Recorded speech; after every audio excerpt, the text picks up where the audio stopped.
Érase un país donde todos eran ladrones. Por la noche cada uno de los habitantes salía con una ganzúa y una linterna sorda para ir a saquear la casa de un vecino. Al regresar al alba cargado encontraba su casa desvalijada. Y todos vivían en concordia y sin daño, porque uno robaba al otro, y este a otro, y así sucesivamente, hasta llegar al último que robaba al primero. En aquel país el comercio solo se practicaba en forma de embrollo, tanto por parte del que vendía como del que compraba. El gobierno era una asociación creada para delinquir en prejuicio de los súbditos, y por su lado, los súbditos solo pensaban en defraudar al gobierno. La vida transcurría sin tropiezos y no había ni ricos ni pobres. Pero he aquí que no se sabe cómo apareció en el país un hombre honrado. Por la noche, en lugar de salir con la bolsa y la linterna, se quedaba en casa fumando y leyendo novelas. Llegaban los ladrones, veían la luz encendida y no subían. Esto duró un tiempo. Después hubo que darle a entender que si él quería vivir sin hacer nada, no era una buena razón para no dejar hacer a los demás. Cada noche que pasaba en casa era una familia que no comía al día siguiente. Frente a esas razones, el hombre honrado no podía oponerse. También él empezó a salir por las noches para regresar al alba. Pero no iba a robar. Era honrado. No había nada que hacer. Iba hasta el puente y se quedaba mirando pasar el agua. Volvía a casa y la encontraba saqueada.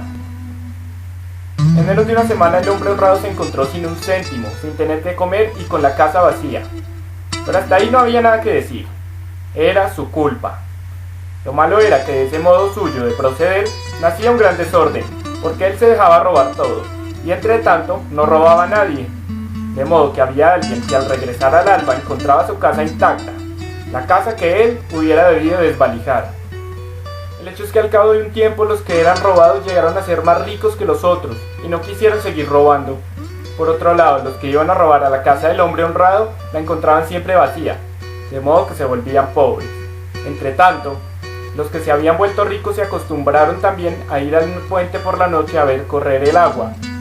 Esto aumentó la confusión, porque hubo muchos otros que se hicieron ricos y muchos otros que se volvieron pobres. Pero los ricos vieron que yendo al puente de noche, al cabo de un tiempo se volverían pobres, y pensaron: paguemos a los pobres para que vayan a robar por nuestra cuenta.